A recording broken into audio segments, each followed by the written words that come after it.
분당 사는 사람들은요 성남 산다고 안 합니다. 판교 분당 아래 있거든요. 네. 분당이랑 같은 분당 부를 절대 거예요. 분당 아니야. 네, 판교 사는 사람들은 절대 분당 산다고 안 합니다. 맞아요. 네. 판교 산다고 판교 합니다. 산다고 예. 그러죠. 일산 사시는 분들 고향 산다고 안 고향 합니다. 산다고요? 그러니까 너무 헷갈려. 헷갈리시죠? 고향인데 네. 일산 산다고 네. 하니까 이게 진짜 헷갈렸어요. 시골 사람들한테는 굉장히 지옥 같은 맞아요. 일이잖아요. 어딘지 알 수. 그렇죠. 이제 일산이 전 세계 최고의 아웃풋 RM을 배출하지 아, 아. BTS 노래 중에 마시티가 있습니다. 그럼요. 거기에 RM이 와서 근데 사실은 그 일산이라고 하면 또 고향이라고 해주셨어야 됩니다. RM도 하나의 어떤 한계가 있다면 감히 제가 뭐 지적하기 좀 그렇지만 역사 속 인물을 내내 마음대로 씹고 뜯고 맛보고 즐기는 역사 내피셜 그놈 65화 시작합니다. 자, 역사 스토리텔러 김재원 선생님, 역사 속 그놈의 심리 분석가 배상훈 교수님, 오창석 작가, 박가영 아나운서 함께합니다. 저희가 그 공개 방송을 한번 하겠다. 그러니까 많은 분들이 반응을 좀 보여주시더라고요. 뭐 마산으로 와라, 부산으로 와라, 막 지방 어디로 와달라, 막 이야기들이 많으시던데 아직 장소를 특정하지 못했습니다. 근데 이제 부산에 가능한지 근데 우리가 그냥 뭐 공개 방송만 할 게 아니라 방송도 또 녹화를 해야 되는 여러 가지로 또 그런 거 시스템이 어떻게 돼 있는지도 확인을 해야 되니까 지금 알아보고 있는 중인데 부산에는 좀 공간이 있긴 있다면서요? 있어요. 그 영화의 전당인가요? 거기에 네. 이제 한 300석 정도 규모를 사전 예약을 하면 이제 이용할 수 있기 때문에 예. 아 근데 이게 제가 한 200석만 돼도 충분하겠다 생각했거든요. 회식 영상 반응을 보고 네. 500석 가야 돼. 그렇게까지 이게 확실하면 안 돼요. 300석에서 컷오프 시키는 것, 500석에서 약간 남는 거 차이가 많이 납니다. 아, 네. 그래서 가득 차는 걸 네. 목표로 하는 게 더 음. 좋지 않을까. 50명 소극장으로 그렇게 조촐하게 해도 아니 우리 제일 처음 공개 방송 할 때도 그 정도는 왔고요. 오. 우리 잡스러년의 첫 공개 방송 첫 100명. 두 번째 할 때 넘었죠. 또 그 뭐냐 잘라서 100명이었어요. 근데 그것도 한 일주일 전에 모집했나? 아 아니, 100명 근데 금방 찹니다. 이제 자신감이 없는 게 이제 잡스나 어. 다른 그거는 개인의 어떤 그런 팬층이 두꺼워질 수 있는 방송들이잖아요. 네. 근데 여기는 그런 거라기보다는 야 요즘 제일 핫한 게 재원 쌤입니다. 아, 재순 언니. 굳이 저를 보러 네. 저 남성 팬들이 많아요. 언니 좋아한다. 누나. 남동생 팬들이 많습니다. 누나 좋아하는. 예예예. 네. 스스로를 이렇게 비하하세요. 네. 야심감을 팬도 하세요. 팬덤이 아, 그렇죠. 그럼요. 또 오래된 팬덤이 있습니다. 역사 깊은 팬덤이 있고요. 그럼요. 아 우리 그때 맨날 국밥집 가면은 서비스 뱃살 뱃살 때문에 하잖아. 그렇죠. 자 그리고 이제 부산이나 마산으로 가면 일단 지역발이 있잖아요.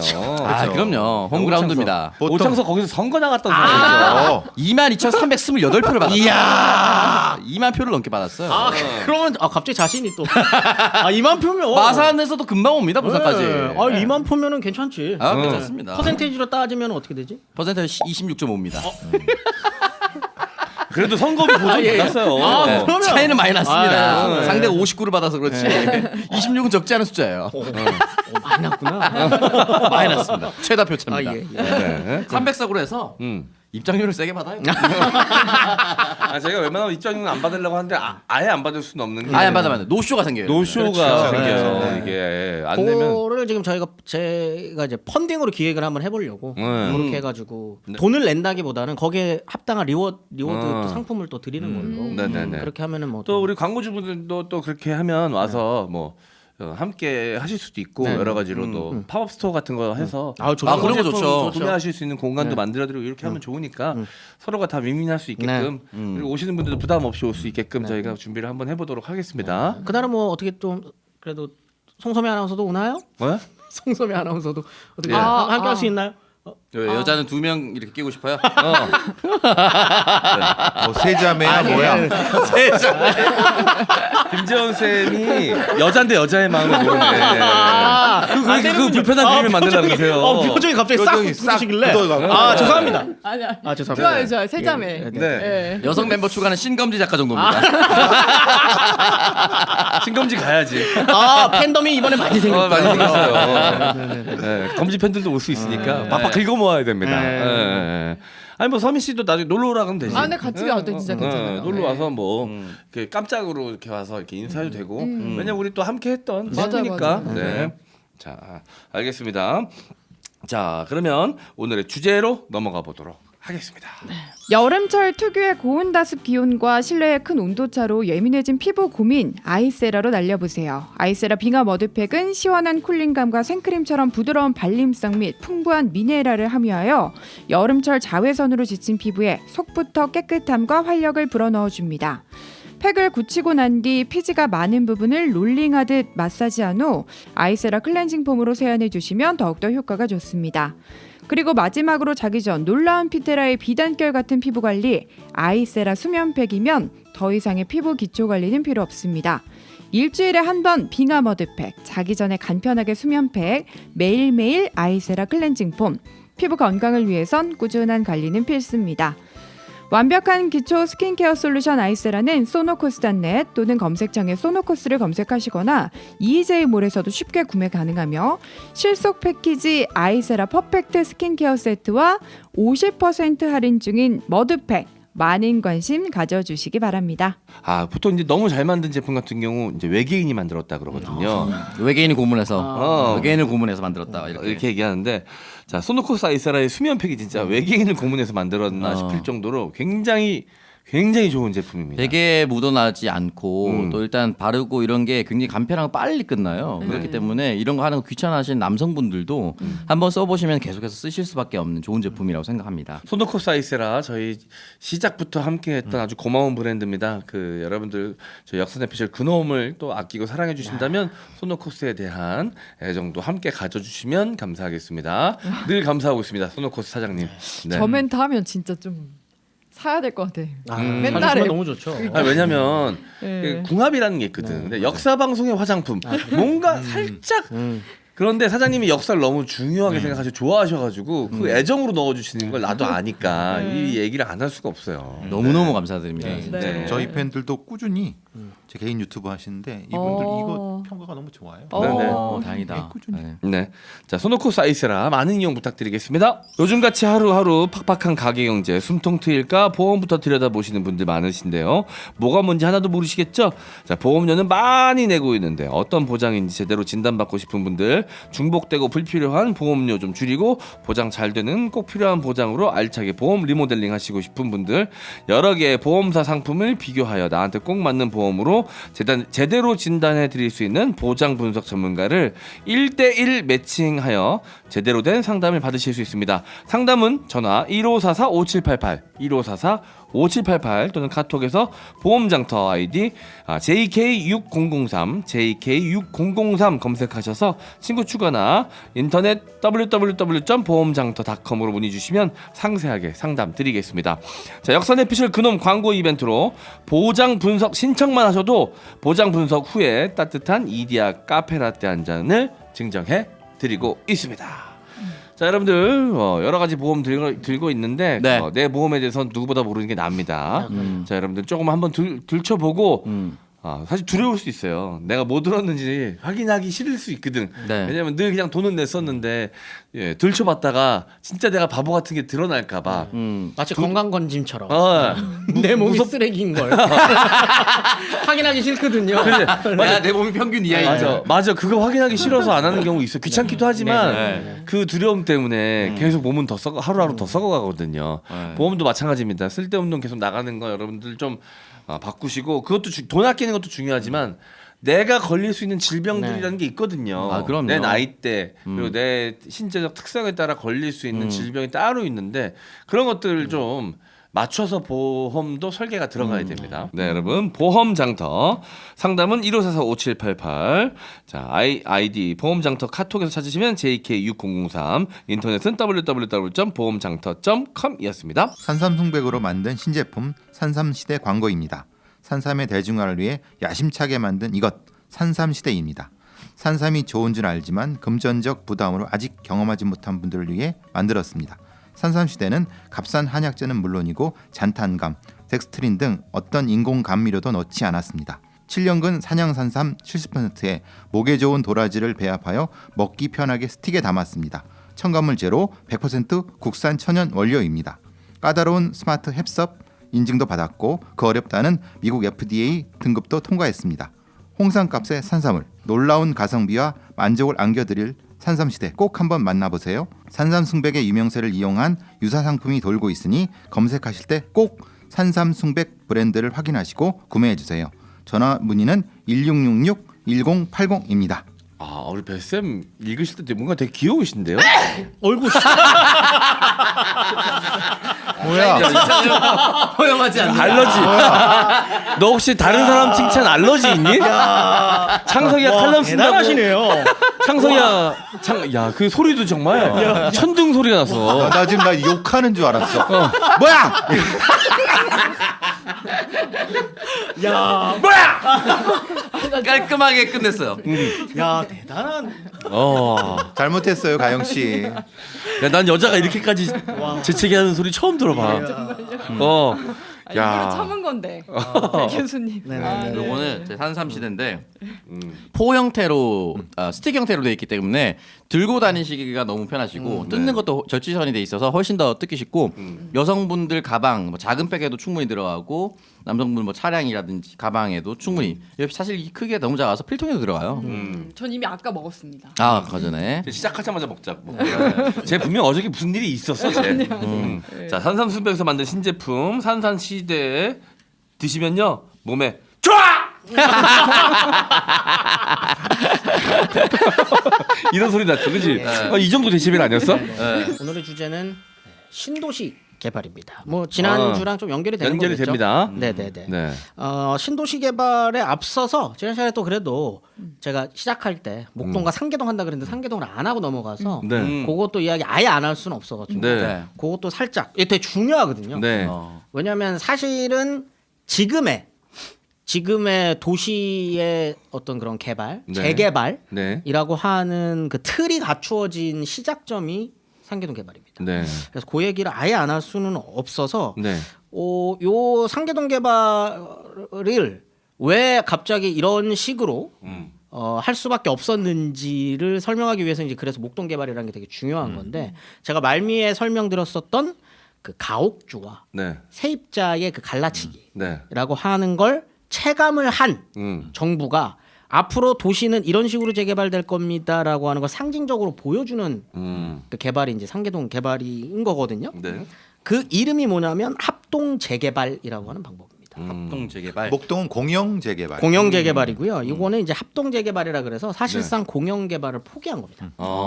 민간이 쉽게 들어올 수 있으니까. 왜 포기했을까요? 실패했잖아요. 공영 개발이라고 해놨는데 네. 그 안에서 도시 그 어떻게 보면은 그 도시 빈민들 혹은 세입자들 가옥주들이 투쟁으로까지 이어지게 된 거를 확인을 한 거니까 네. 자기네들이 아무리 공영 개발이라고 얘기해봐야 네. 이거 목동 개발 아마 기억 나실 텐데 교수님은 엄청 이슈였어요. 이 투쟁 자체가. 네. 대학생들 이 목동 개발에 참여했었던 대학생들이 굉장히 많았고요. 80대 초반에 같이 투쟁을 해야 되니까. 그러니까 대학생들이 조직화될 수 있었던 계기가 된 거고 네. 거기 결합해 갖고 막 네. 싸우기도 하고 그랬던 거고 그의 어떻게 보면 재판 아니면 새로운 형태의 그래서 항상 우리가 저기 재개발이라고 철거민 투쟁 재개발이 연결이 되고 도시빈민 투쟁 도시빈민 연합 네. 지금의 철거 협 네, 그렇죠. 이런 거 만들어지게 된 것도 그렇고 다 연결된 겁니다. 네. 전경들 방패 들고 거기 지키고 화염병 날라들고 이 포맷이 바로 여기 상계동 네. 개발의 이 전형적인 부분. 네. 그 시초가 목동 개발. 연결되는 거거든요. 네. 목동 개발에 함께 했었던 대학들은 지역으로 나뉘어요. 목동과 가까운 대학들은 목동 투쟁 목동 투쟁에 같이 하거든요. 네. 서울대 그렇죠. 서울대가 목동 투쟁 많이 같이 합니다. 조인해가지고 하루 많이 옆이니까 하고요. 가갖고 좀만 가면 되니까. 네, 뭐 중대, 숭실대 여기 있는 분들 네. 같이 이렇게 했었고 상계동 개발 같은 경우에는 그 강북 쪽에서 동북 쪽에 있는 학교들이 많이 결합합니다. 고대, 고대 쪽 많이. 고대, 경희대, 경희대. 네, 이런 분들이 이제 상계동 개발할 외대. 때 그쪽으로 쫙 시립대. 빨려가지고 거기서 투쟁을 많이 같이 해주세요. 저도 며칠 거기서 이제 뭐 사수조 같은 것도 하고 뭐 이런 것들 뭐 물품도 나르고 뭐 경찰이랑 뭐 이런 얘기하면 안 되는 거야. 경찰들이랑 갈등도 있으니까 갈등. 이 갈등이요. 네. 목동 개발에서는요. 제가 지난 시간에 이제 할 얘기가 너무 많아가지고 이 갈등 이야기를 좀 많이 뺐는데 네. 어마어마했습니다. 경찰서나 그 막 이런 데를 점거해 버려요. 습격하고 막 불나고 막 난리도 아니었죠. 그만큼 간절했던 겁니다. 여기에서 더 밀리면 안 된다는 어떤 그런 간절함들이 있었던 거였기 때문에 굉장히 거칠었어요. 투쟁이. 그런 상계동은 더 거칠죠. 더 거치죠. 그 여러분들이 기억을 하실지 모르겠는데 다큐멘터리가 하나 있어요. 기억하시나요? 상계동 올림픽이라는. 네. 굉장히 유명한 다큐멘터리. 철거민들에 대한 네. 부분입니다. 이 그 상계동 올림픽이라고 하는 그 다큐멘터리 꼭 한번 보시면 좋은데 네. 그 투쟁 과정이 똑같습니다. 지금의 투쟁의 방식이랑도 똑같고요. 네. 그 갈등의 이유도 똑같습니다. 그게 뭐냐면 가옥주와 세입자 간의 갈등. 이제 완전히 고정화가 돼버립니다. 가옥주는 팔아먹고 튀고 세입자들은 그걸 네. 지키기 위해서 공간을 점유하고 네. 하는 이 방식들이. 이 똑같은 게 2008년인가요? 2008년이 맞나요? 용산 네. 참사. 그렇죠. 아, 네. 네. 용산 참사가 있었던 게 아마 그때쯤일 텐데 이때도 똑같이 발생했었던 그 갈등의 이유는 똑같았어요. 가옥주들. 네. 그다음에 그 빌딩에서 실제로 그 가게를 소유하고 계신 분들과 거기서 실제 일을 하고 계셨던 그 세입자 분들 네. 간의 갈등이거든요. 그게 만들어지는 게 바로 이 학동 재개발이라고 하는 이 방식입니다. 이게 사실상 아까 말씀드렸던 것처럼 공영 개발이라고 하는 건 아예 포기한 거고요.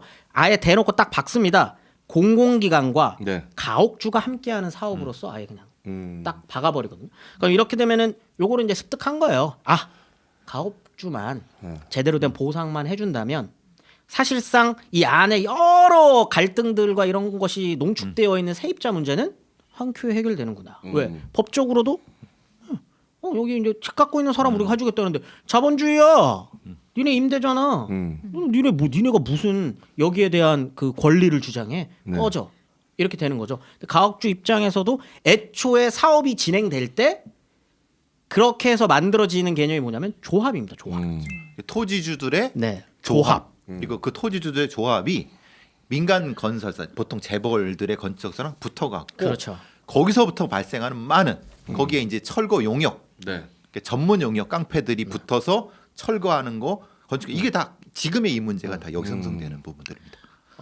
이게 이때 당시 상계동만 그랬다는 거는 아니고요. 상계동만 그랬다는 거는 아니고 이때 당시 이 개발 방식을 보면 조합을 만들어요. 지금도 똑같습니다. 그렇죠. 전형적인 그 조합이 어떻게 만들어지냐면 이 여기가 재개발이 필요합니다라고 하는 걸 상계동 같은 경우에는 국가에서 지정을 했는데 민간의 영역을 조금씩 넓혀가게 되거든요. 그럼 어떻게 되냐면 조합을 먼저 설립하고요. 조합에서 여기를 재개발해 주세요라고 하는 걸 승인을 해달라고 요청을 할 수가 있어요.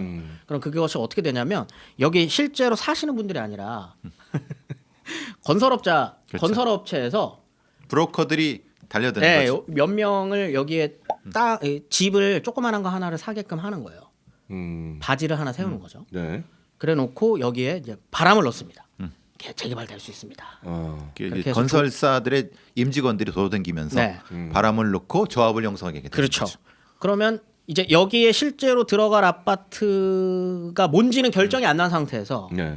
일단 조합이 형성이 되는 거예요. 그래놓고 여기 재개발을 신청을 하고 네. 그러면 이제 여기에 들어오실 분들은 요 냄새를 풍긴다라고 하면 이미 가옥주들 중에는 이미 빠지는 사람들이 생깁니다. 딱지 팔고 튀는. 딱지를 팔고 튄다라기보다는 자른다. 나는 아니야 다 그런 거는 아니고 네. 예. 여기에 여기 개발이 될 건가 보네라고 하면 이제 땅값이 오르잖아요. 프리미엄 받고 네. 이사하고 그 진행비를 보통 건축사가 미리 대는 네. 이 방식입니다. 네. 그러면은 이제 조합원이 되는 거고요.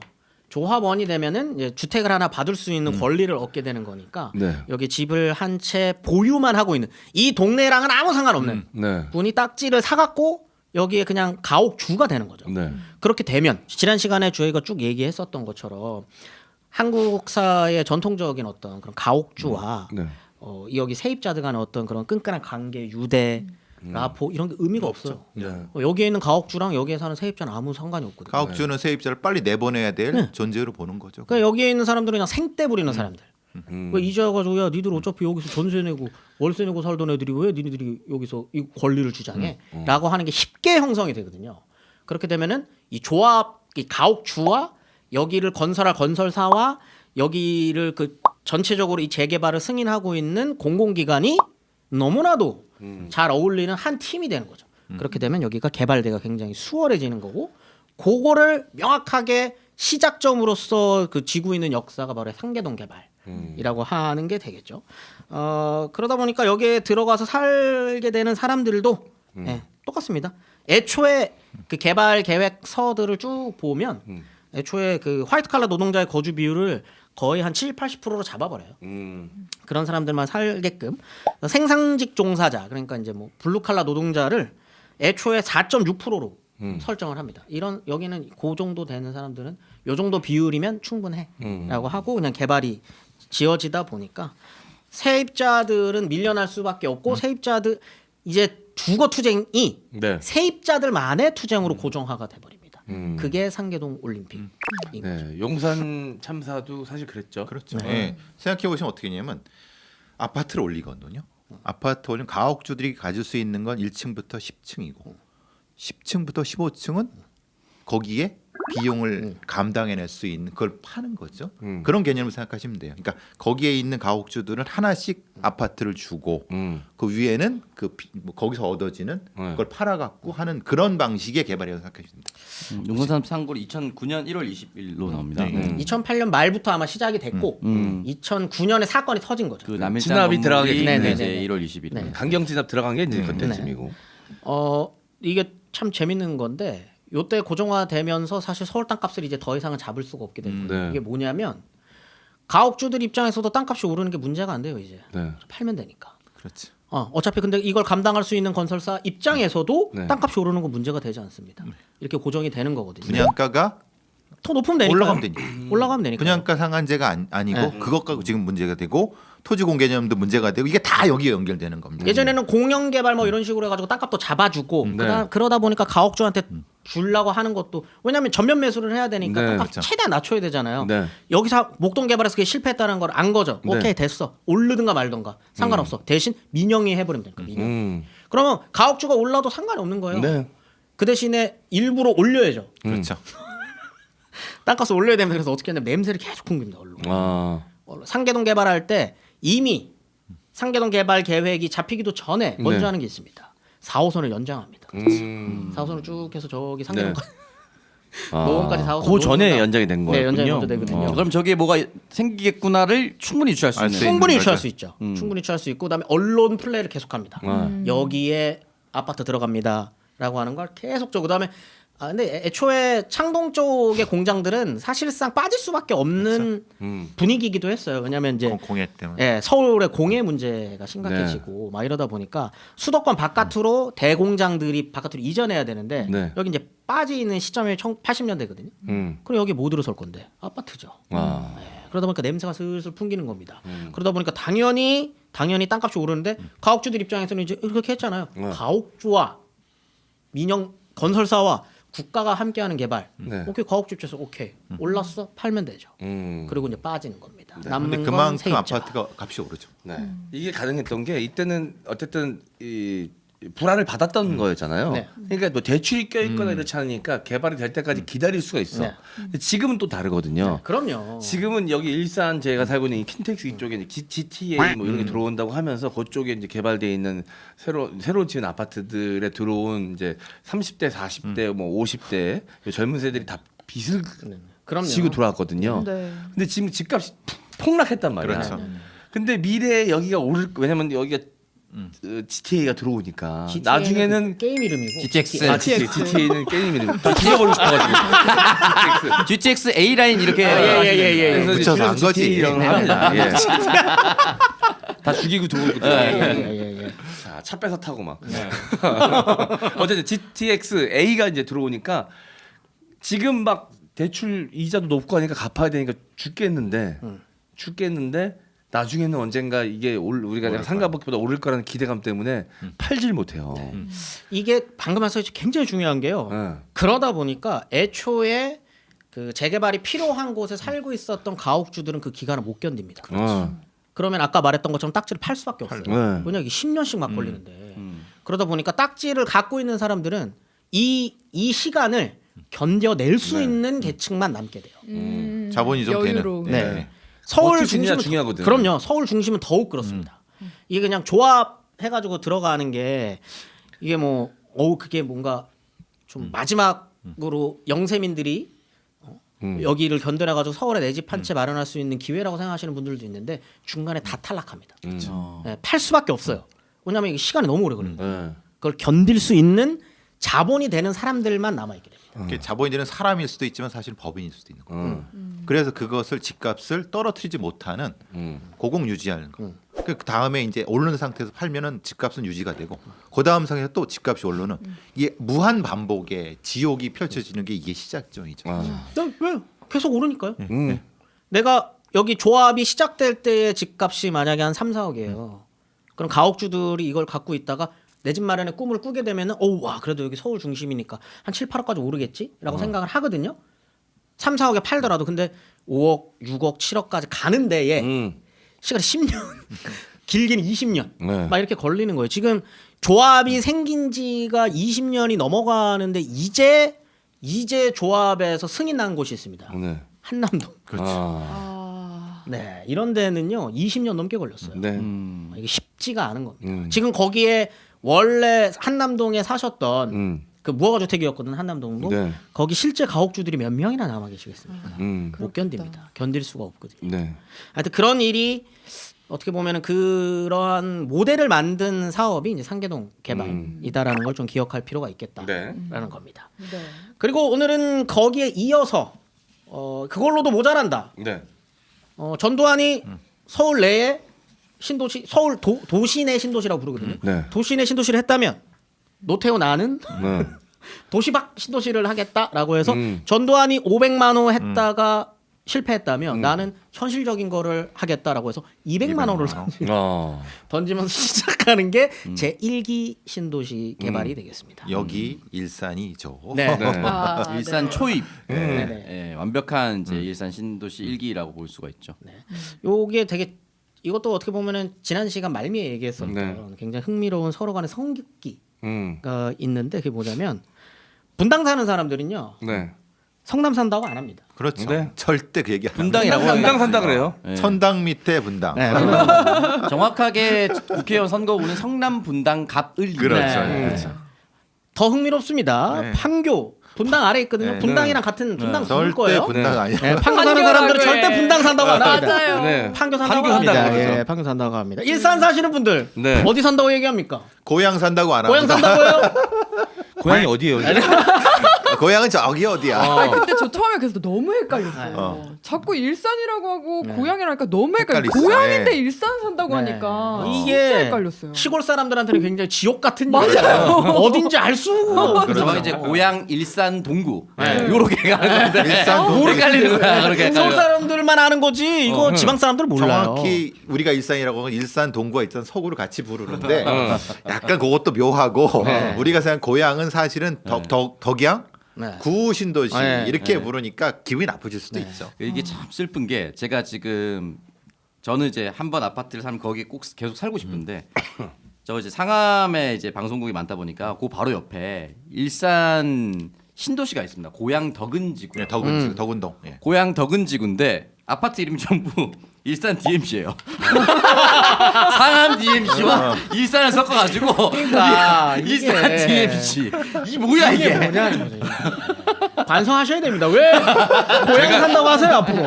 제가요. 네, 앞으로 고향 산다고 하십시오. 아니 표지판도 왼쪽으로 가면 고향, 오른쪽으로 가면 일산이에요. 진짜로 그렇게 돼 있어요. 표지판도 그렇게 돼 있어. 그 표지판부터 나를 갈라주는데 그럼 내가 어떻게 해? 이게 부산 사람들한테 얘기하면은 오른쪽은 부산, 왼쪽은 이제 해운대 이렇게 한 거예요. 그러니까. 이게 뭐야 이게 헷갈리게. 야 해운대 사는 사람들도 해운대 산다 그럴 걸? 그럼요. 부산 산다고 안 할 아 거예요. 해운대 사람들 해운대 산다 얘기 안 해요. 마린시티라고 얘기해요. 우리는 LCT입니다. 마린시티입니다라고 얘기를 해요. 이게 여러 가지 그 파생 상품들이 있어요. 3번 사시는 분들 네. 절대 군포 산다고. 맞아. 네. 3번 산다. 군포시 3번동. 네, 평촌 사는 사람들 절대 안양 산다고 안 합니다. 맞아요. 그게 진짜 안양이에요. 행정구는 안양이에요. 안양이 아니야. 네. 근데 평촌 신도시라고 해요. 네. 최근에는 또 똑같습니다. 최근에도 수원 산다고 안 하죠? 광교 산다고. 아 그렇죠. 광교 신도시. 광교 광교 산다 그럽니다. 광교수. 이게 끝판왕이 어디냐? 동탄입니다. 동탄이 어딘 줄 아십니까? 화성이에요. 절대 화성 산다고 안 해요. 화성에 안 좋은 이미지 때문에. 네. 동탄이 제일 심해요. 이게. 어. 네, 화성의 안 좋은 이미지가 네. 너무 세다 보니까 일단 신도시. 화성이라고 얘기하는 거 제일 극혐하시더라고요. 맞아요. 화성 아니에요. 저는 동탄입니다. 행정구역상 화성입니다. 네, 화성에 있는 건데 이게 만들어진 이유가 신도시가 이제 개발되는 그렇죠. 것 때문에 이제 그렇게 된 거죠. 사실은 원래 있었던 공간에 행정구역 안에 이제 신도시들을 만들어 나가는데 네. 거기가 확 뜨는 거예요. 그 신도시가. 그러다 보니까 이제 그게 원래 있었던 그 행정구역보다 유명해지고 네. 그게 결국은 사실 땅값을 좌지우지하게 되고 그러다 보니까 이런 곳에서의 행정구역을 뛰어넘어 버리는 거죠. 그게 사실 뭐 이 신도시의 개발이랑 맥을 같이 한다라고 볼 수 있어서 그럴 텐데 신도시가 언제 건설됐느냐서부터 이제 좀 살펴봐야 될 것 같습니다. 신도시는 생각보다 오래됐습니다. 신도시라고 하는 개념은 한국에만 있는 개념은 네. 당연히 아니고요. 신도시라고 하는 개념 자체가 생긴 건 영국입니다. 영국. 어. 영국에도 신도시가 있어요. 네. 19세기 말부터 19세기 말부터 신도시가 있는데 우리나라가 신도시를 만들려고 했었던 것과 비슷한 역사를 갖고 있습니다. 도시가 너무 과잉이 되게 되고 과밀화가 되다 보니까 애초에 전원도시 계획이라고 하는 이름으로 시작이 돼요. 신도시는. 근데 이제 이렇게 얘기하면 신도시 개발이라고 하는 개념 자체가 만들어지는 게 이거를 제대로 만든 세계 도시는 사실 아무것도 없다라고 말할 수도 있어요. 그게 뭐냐면 도시가 있고요. 런던이라고 하면 런던이 있고요. 이게 너무 과잉되다 보니까 과밀화되다 보니까 외곽에 전원 도시를 개발하고 여기가 가장 신도시의 핵심이 뭐냐면 자족입니다. 자족. 여기가 자족이 되는 공간으로 만들려고 했어요. 네. 영국도 마찬가지로. 근데 다 실패합니다. 그러니까 다 베드타운이 되는 거잖아요. 모두가 베드타운이 됐습니다. 런던 주변에 있는 전원 도시들도요. 결국은 자족을 하려고 만들었지만 런던으로 빨리죠. 네. 런던으로 다 빨리게 되는 거거든요. 그러면 애초에 그냥 신도시라고 하는 거를 만들어낸 하워드라고 하는 도시학자가 만들었는데 한 번도 성공한 적은 없어요. 이거는 쉽지 않아요. 사실 이제 경기도 근처에 이제 남양주시가 이제 100만을 앞두고 있습니다. 지금 그렇죠. 100만이 넘었나? 그래서 이제 남양주시 국회의원들 공약이 또는 남양주 시장 공약이 자족 도시가 나와요. 근데 쉽지는 않을 겁니다. 근데 자족이라고 하는 게 말하자면 우리가 이제 파주 요 뒤에 있잖아요. 저 출판 도시도 있고 거기에 LCD 공장. 그러니까 그 공장이 있어갖고 뭔가 생산이 되고 소비가 되는 자족이 되는데 그럼 메인 수도의 입장에서는 그걸 용납하겠냐 이 말이에요. 그러니까 원리상으로도 이게 사실은 그래서 실패의 부분도 있을 수 있다는 거예요. 그러니까 자족이 되면은 빨리 그러니까 90력이 되잖아요. 원심력이 아니라 그런 부분일 수 있다는 거죠. 그래서 그거를 수도권이 용인한다 하더라도 결국 왜 판교에서 일이 잘 되느냐? 그냥 강남으로 가서 본사랑 IT 기업과 벤처 기업이 왔다 갔다 이야기하기 쉽다는 거죠. 그렇죠. 일이 안 된대요. 멀리 가면 말씀. 그리고 그렇죠. 또 이 초반기에 아마 세팅했었던 사람들의 계산착오 중에 하나는 교통의 발달입니다. 그렇죠. 존나 멀리 떨어지면 아, 거기서만 뭐 해야 되는데 이게 갑자기 GTX로 한 20-30분 만에 땡겨버리면 이게 어쩔 수 없이 가버리는 거예요 그냥. 역시 정치인 출신이라. 그러니까 오히려 교통을 편하게 한 게 이거를 자족을 떨어뜨리는 요인이 되는 거잖아요. 네. 굉장히 중요한 말씀 해주셨는데 그래서 굉장히 이른 시기에 유럽은 그걸 포기합니다. 일찌감치 포기한 걸 일찌감치 포기해요. 그 우리나라 가져오는 거군요. 그 네. 개념을. 그래서 유럽은 애초에 위성 도시라고 명명을 해버립니다. 네. 아예 신도시가 아니라 네, 위성 도시. 위성 도시라고 명명을 해버리고 대도시권. 런던이면 오케이 알았어. 런던이 있고 대도시 크게 권역을 넓혀버리는 거예요. 그리고 말씀하신 것처럼 도로, 그 다음에 지하철 이런 것들을 원활하게 깔아준 넓히는 거예요. 그냥 포기한 거죠. 그 개념이 런던에도 그대로 적용이 되고 그게 메트로폴리탄이라고 하는 개념들이 이제 만들어지는 거죠. 그래서 런던, 그 다음에 뭐 뉴욕도 똑같고요. 네. 외국에 있는 나라들, 그 선진국이라고 불리는 여러 나라들의 대도시들이 그렇게 그 권역을 확장하는 형태로 되는 게 이제 1940년대 그다음에 그 전쟁 이후의 상황이고요. 이거는 일본도 그대로 합니다. 오사카에 있는 센유리 타운이라고 하는 곳이 일본 최초의 이제 그 신도시 개발 계획인데 여기도 똑같아요. 뭐 주택 시가지 개발 뭐 이렇게 해가지고 하는데 결국은 광역으로 넓혀집니다. 다 실패해요. 근데 이제 한국도 그렇게 해가지고 그거를 받아들이게 되는 거죠. 신도시 개발이라고 하는 걸. 근데 생각보다 한국도 일찍 받아들입니다. 제가 저번에 한번 살짝 설명하고 넘어갔는데 한국 최초의 그 신도시 개발이라고 하면은 공이 이야기들 많이 하시는 게 지금 한남동, 이태원 네. 여기가 당시에는 서울 외곽이에요. 그래요. 서울은 사대문안에서 이때 30년대만 하더라도 한 영등포 정도까지가 이제 포함된 거고 남산을 넘어야 있는 곳이 이태원이다 보니까 거기를 교외 전원주택촌으로 만들어서 거기서 이제 살아갈 수 있는 전원주택촌으로 이제 만들려고 하는 거죠.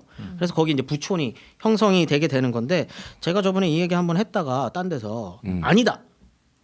최초가 또 있다라고 하시는 분이 있더라고요. 어디에? 정조의 화성역. 정조에 와서. 왜냐면 이게 식민지에 시작됐다고 네네네. 하니까 기분 나쁘셨던 모양이에요. 네. 정조가 하려고 했었던 것이 신도시다 뭐 이렇게 신도시다. 얘기하시는 분들도 있는데 네. 그건 수도 이전 아니에요? 혹시 그건 저기 교수님 아니세요? 교수님도 그렇게 얘기하시죠.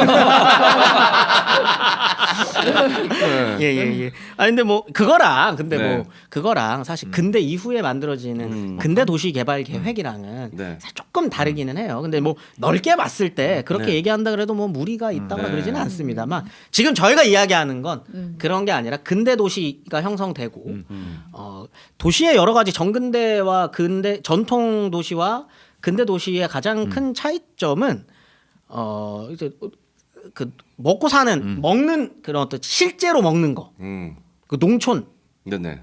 배후지로 두고 있어야 사실 그 근대 도시라고 하는 개념이 생겨요. 네. 서울에 농사 짓는 데 없잖아요. 음. 부산에 농사 짓는 데 찾기 힘들잖아요. 거의 없죠. 그 안에서 그러니까 이게 여기서 말하는 자족이라고 하는 거는 이제 산업의 어떤 그 자족인 건데 네. 이 화성 신도시 같은 경우에는 그 중간에 농사 짓는 곳이 있기 때문에 근대적 도시 개발과는 조금 다르다. 그냥 행정도시. 네네네. 행정도시. 그걸 조금 기억하실 필요가 있을 것 같고요. 아무튼 그렇게 하는데 그럼 해방 이후에는 어디냐라고 하면 이것도 사실 좀 말이 조금 많기는 합니다만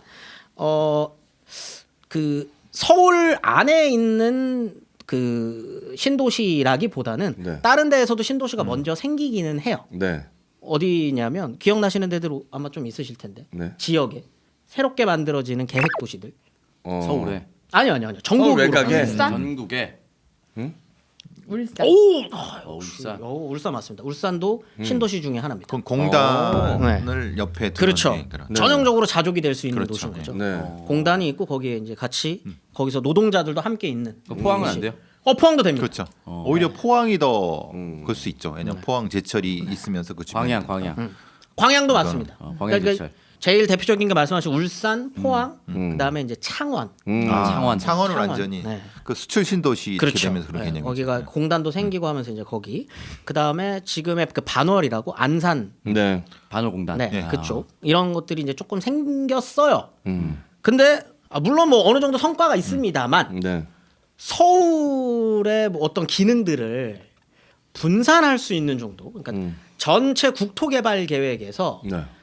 여기가 진짜 뭔가 서울을 대체할 수 있는 중요한 공간들로 인구가 분산이 되고 그 지역에 예를 들어서 이제 창원이 있다라고 하면 거기에 있는 주변에 살고 계시는 분들을 서울이 아닌 여기로 빨리게 할 수 있는 그런 도시로서 성장을 했느냐? 그거는 공이 실패했다라고 인정을 합니다. 그게 이제 80년대 들어가면서부터 그걸 실패했다라고 과감하게 인정을 해요. 네. 그리고 만드는 게 뭐냐면 우리는 그거 실패했으니까 이제 그럼 우리 유럽에 그다음에 미국에 사례를 본받아서 우리 이거 실패했어. 수도권으로 집중되는 인구가 집중되는 거를 막는 거는 우리 실패했으니까 오케이 그럼 광역으로 넓히자라고 하면서 등장하는 게 일기 신도시들이 되겠습니다. 근데 일기 신도시를 만들 때 참고를 해야 되는 무엇인가가 필요하잖아요. 네. 그 참고를 할 수 있는 공간이 도시내 신도시인 목동과 상계동도 있는데 하나 또 참고한 게 있습니다. 어디죠? 지난번에 한번 봤었던 이제 광주대 단지인 건데 이게 굉장히 아픈 역사를 갖고 있는 거죠. 네. 광주대 단지 같은 경우에는 저번 시간 거를 한번 찾아보시면 될 건데요.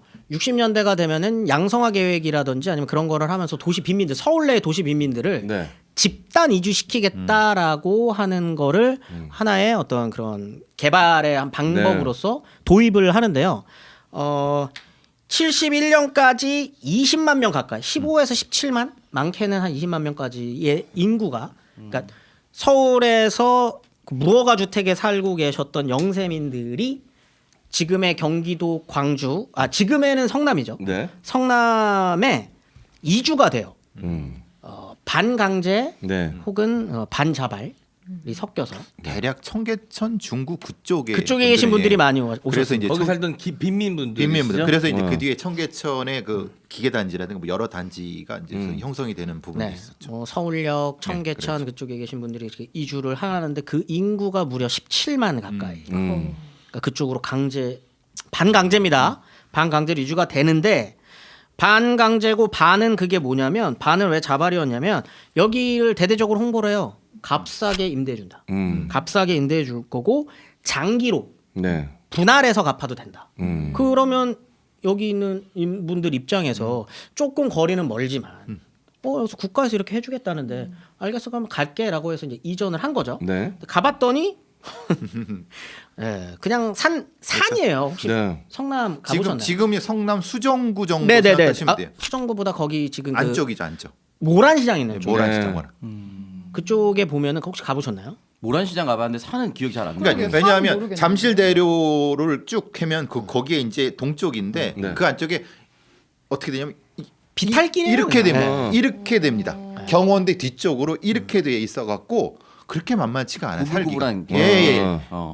이렇게 그- 진짜 완전 팟캐스트로 이래요. 듣는 사람들은 이렇게 됩니다. 그거를 귀로만 들으면 근데 그럴 수 있어요. 이렇게로 느낌은 전달돼. 어느 정도는 살짝 산 비탈. 이렇게. 진짜 산자촌 느낌이에요. 네. 울렁울렁 내려갔다 올라갔다 네, 네, 내려갔다 그런 올라갔다 이런 느낌이에요. 느낌이다. 네. 여기를 보시려면 그 영화 완득이 네. 여기였거든요. 아, 완득이 그 다음에 그 타이는 지옥이다. 네. 거기가 이제 타이니 지옥이는 제가 안 봤는데 완득이는 봤습니다. 거기를 보통 여기를 영상에 담을 때 일부러 그렇게 담아요. 막 쓰러질 듯이 가파른 언덕에 집들이 있는 걸 밑에서부터 위로 이렇게 쫙 비탈길 따라서 쭉 이렇게 산으로 올라가는. 네. 네. 그 이 17만 명이 딱 가봤더니 거기에 뭐 아무것도 없이 여기 집 짓고 사세요. 황당하죠. 이렇게 된 거예요. 네. 네. 거기 근데 뭐 장기 상환도 약속을 했고 뭐 이러니까 일단은 왔는데 어떻게 해요? 집을 지어야죠. 그래서 또 똑같습니다. 거기에서 또 여기는 또 노하우가 있지 않겠습니까? 네. 이미 청계천과 남산 자락에서 한번 지었었던 노하우들이 있으신 분들이다 네. 보니까 각자 집을 또 지어요. 척척척척 집을 지었어요. 집을 짓고 사셨어요. 그 세대주들이 직접 다 자기들이 지은 거예요? 네. 아. 땅을 불화해 땅만 주고 불화해 준 거예요. 줬으니까. 집도 없었어? 뭐 집이 어디 있어요? 아무것도 없는데 그냥 그래서 초기 거주 여건이 그렇게 좋지가 네. 않았죠. 거기 보면은 처음에 상하수도 이런 거 상하수도 없어요. 그럼 어떻게 물 끌어놨어요?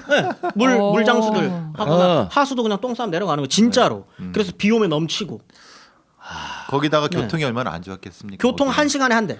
네. 서울까지. 왜냐면 차가 도로 거길 없어요. 다 돌아서 네. 잠실로 가는 거예요. 지금 뭐 동부간선 도로 막 그다음에 네. 뭐 남부순환이니 뭐니 이제 없습니다 이때. 네. 한 대 옵니다. 1시간에 한 대. 네. 1시간에 한 대. 옛날에 그 조그만한 그 버스 하나 마을버스. 있거든요. 네.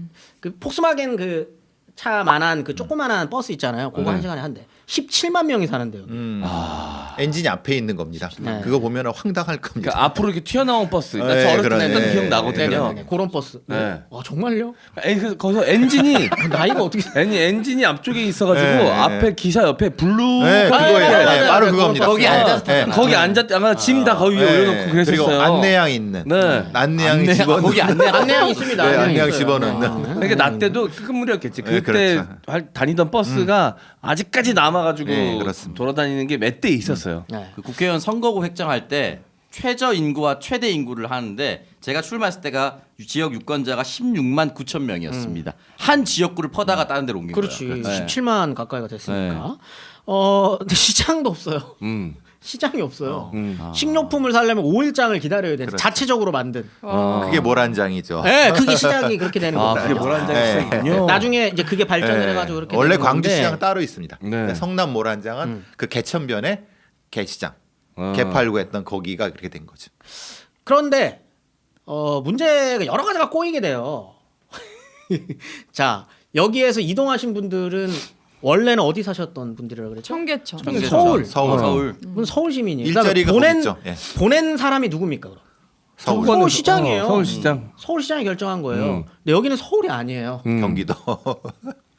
경기도지사 입장에선 얘네가 뭐예요?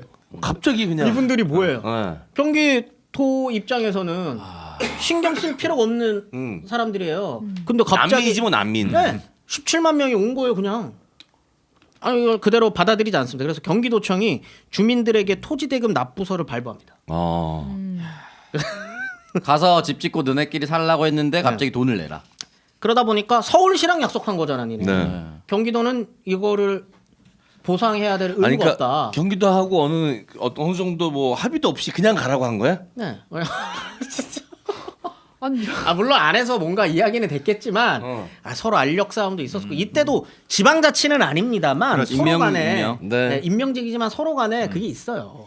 서로 간에. 그다음에 서울시장도 4년에 한 번씩 바뀌고 물론 꼭 4년에 한 번씩 바뀌어야 된다는 규정 같은 건 없습니다만 네. 바뀌기도 하거든요. 그다음에 그러다 보니까 연결성도 없고 그다음에 경기도 입장에서는 이 사람들 어쨌든 여기 와가지고 뭔가를 하고 있는데 토지세도 걷어야 되고 뭐도 할 거 아니에요. 그러다 보니까 하는데 원래 약속했었던 거에서 최대 8배에 달하는 토지대금을 갑자기 납부를 하라고 시키고요. 그 딱지를 보내버립니다. 네. 그리고 일시불로 갚아.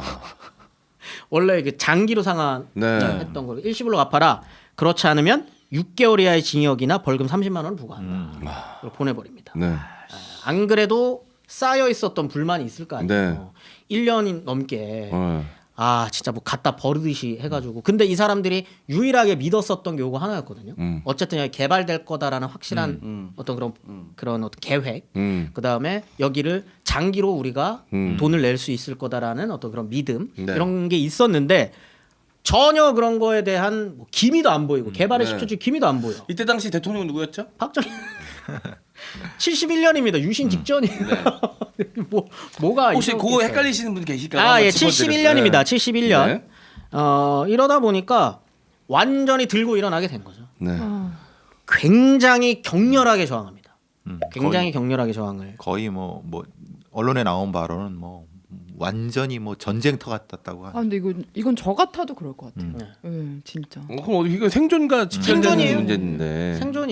생존이에요. 게다가 한 번 몰려났잖아. 그러니까요. 몰려났는데 여기서는 그래 한번 이렇게 어쩔 수 없지 뭐 나라에서 나가라는데 시에서 나가라는데 여기 터전 잡고 살려고 했더니 여기서 또 너무 그래서 이제 굉장히 많은 그 여기에 계셨던 이제 분들이 투쟁을 하게 되는 거고요. 일단 사진들이 다 남아 있어요. 이 투쟁 자체는 꼬박 하루밖에 투쟁을 안 합니다. 8월 10일. 네. 8월 10일 하루 투쟁을 하게 되는데 그 투쟁이 굉장히 격렬했습니다. 굉장히 격렬했고 부랴부랴 네. 당시 서울시장이 내려와요. 그래가지고 약속을 해줍니다. 여기 개발해줄게. 네. 개발해주겠다는 약속을 하고 그 다음에 여기를 신도시로 개발해주겠다라고 하는 걸 약속을 하고 만들어지는 도시가 성남입니다. 그렇게 해서 탄생한 곳이 성남이었기 때문에 사실 이런 어떤 뭐 하워드 뭐 이런 하는 어떤 그런 되게 그건 개소리입니다. 번역 광역 도시 이런 문제는 아니고 일단 여기를 부랴부랴 신도시로 만들어줘야 했기 때문에 만들어지는 도시가 성남인 거예요. 네. 그러다 보니까 기반 시설이 사실 좀 계획적이지 그렇죠. 네, 않죠. 계획적이지는 뭐 나름 이렇게 얘기하면 또 성남 분들이 또 그럴 수 초창기 네, 초창기 그럼 지금은 좀 나. 광주 대단지 사건을 이제 민권 운동으로 인정받아서 이제는 이제 80 성남 민권 운동 그럼요. 그렇게 됐죠. 부릅니다. 이거 지난 시간에 제가 말씀드렸던 것처럼 목동 투쟁, 상계동 투쟁이 있을 수 있었던 이유는 그리고 그거를 적극적으로 도시 투쟁으로서 할 수 있었던 이유는 이게 일정 정도의 성과를 냈기 때문입니다. 네. 굉장히 중요한 투쟁이고요. 한국 민주화 운동사에서도 중요하고 도시 어떤 그 재개발 안에서의 어떤 그런 투쟁사에서도 굉장히 중요한 역할을 한 거예요. 그 뒤로 성남에 많은 사회운동가들이 배출이. 그럼요. 야, 성남에서 지금 뭐 아시는 유명한 네. 그분도 거기 많아요. 시장이셨던 네. 것처럼 그 기반이 됐었던 겁니다. 그 여러 가지. 예. 지난해 고구마 말랭이로 겨울 간식을 책임졌던 더 착한 농장에서 새로운 건강 간식 출시했습니다. 해썹 인증을 받은 시설에서 강원도 친환경 옥수수로 만든 조정치 팝콘, 방부제 및 화학 첨가물 대신 무농약 팝콘 옥수수, 유기농 코코넛 오일, 유기농 황설탕, 안데스 솔트 등 건강한 재료에 건강한 마음을 담아 아이들을 위한 간식으로 너무 좋은 오리지널 조정치 팝콘.